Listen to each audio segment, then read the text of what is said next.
I wonder if this will actually work. Nope, it won't. So yeah, one of the things you kind of have to do in this area is not fuck it up like that.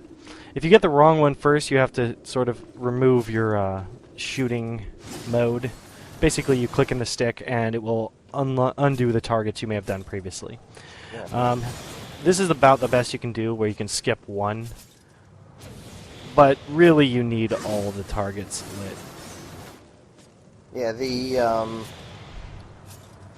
thing to note about this corridor, really only have to light one torch unless you get some kind of a bonus for lighting all of them. I don't know. Actually, you do, and I will show that later. Aha! Not later, like literally after I blow up this wall. I go back and do it all. But yes, I actually came to that exact conclusion. I was like, you know, they're ripping off Zelda. I wonder if I just do this, will I get a prize? And the answer is yes. So they did go all the way. Positive reinforcement. We've been conditioned. If you're gonna rip something off, do it properly. Which this game definitely does. What was it? Good artist borrow, great artist steal. There you go. And what do you get for your trouble? The answer is a very fucking sweet enhancement. Ooh, that's okay. That explains why that explains why I did so horribly against Tiamat when I first fought her. Yeah, you had a harder time than you needed to have did time. Those weren't words. Right. Mm-hmm. I had a much more difficult time than I could have because I missed that enhancement. There we go. Because Akari was trying to speedrun. Yeah. While Leading Man was being thorough. So, we got a nice glow. I do appreciate that the enhancements, like, now I finally looked at them, and you can't really see in our video that we're looking at because it's compressed shitty, so I can do commentary. But the video when we're done, and it's all high quality, the eyes glow on the sword with the enhancements, and it looks really fucking cool. Yes. And I actually can see it. Yeah, it's just a little rough. Right. It's a little rough around the edges, but yeah.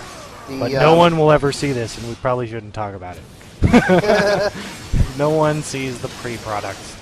Well, I mean, if you're watching this in low definition, it might not be as apparent.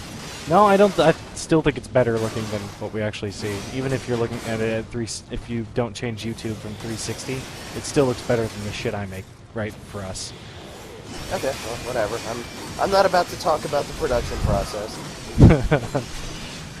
So, you'll notice damage sort of just goes away. It's really nice. I've been hit quite a few times in this fight, and you'll see that just pretty good solid hits will actually heal you a decent chunk. That right there was at least a full health orb, soul, whatever. Yeah, it's life leech on this life leech in this game is ridiculously powerful. In a also, good way. you do get it from the axe as well. I don't know why it says you don't. At least I think you did. Wait, the axe? The scythe. Oh. The scythe. Sorry. Glad to see I actually started using the scythe again. Yeah. At least for a little while here. I love this idea that they sort of stole from what feels like arcade games, or I'm sure some NES games and SNES games done it too, but it always reminds me of like arcade Capcom brawlers where like you're on an elevator and dudes won't stop fucking hopping on over rails and shit. Yeah. It's kind of a funny throwback to that. It's like, how did they get in there? I don't know. It's an excellent question. They're like crawling through ducts just to jump on your elevator. Yeah. Quick, there's two toughs in that elevator. Let's beat them up. Those are some dedicated thugs. Yeah, really are. It's nice to know that those transgender girls in biker shorts are that dedicated to beating you up in an elevator. Streets of Rage 2? Final Fight. Ah.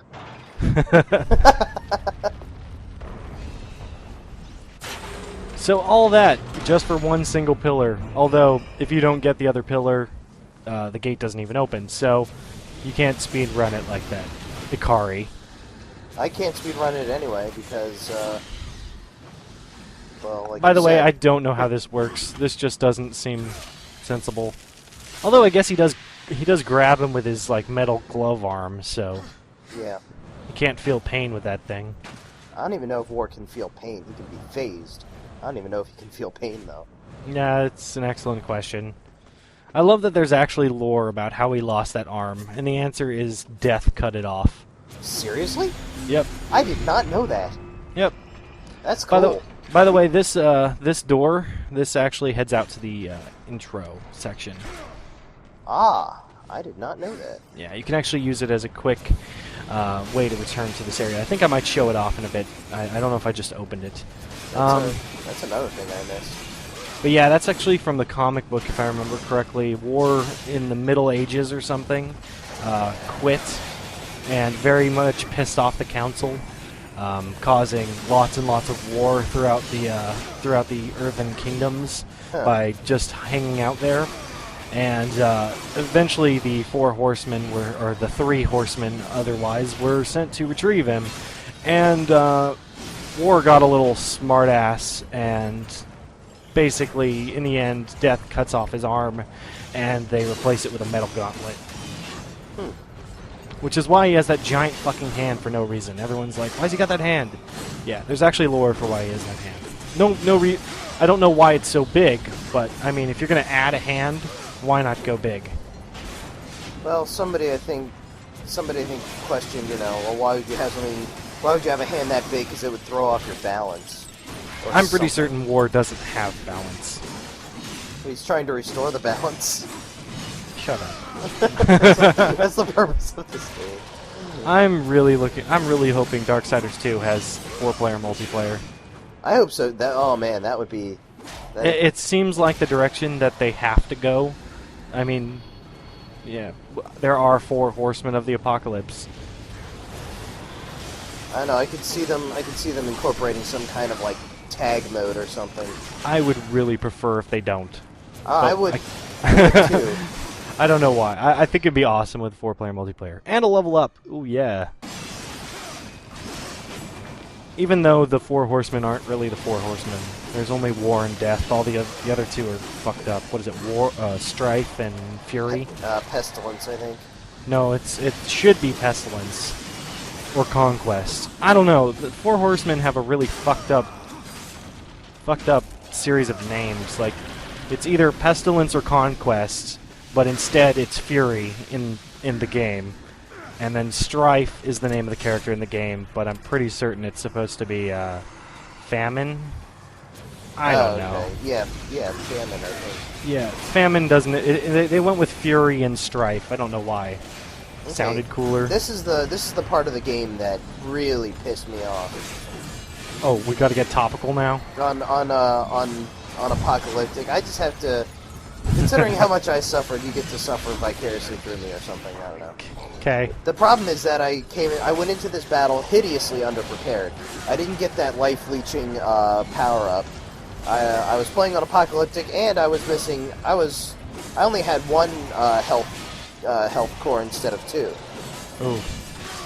So I didn't pick up enough of the pieces of the health core. So That's what you get for speedrunning, dude. yeah.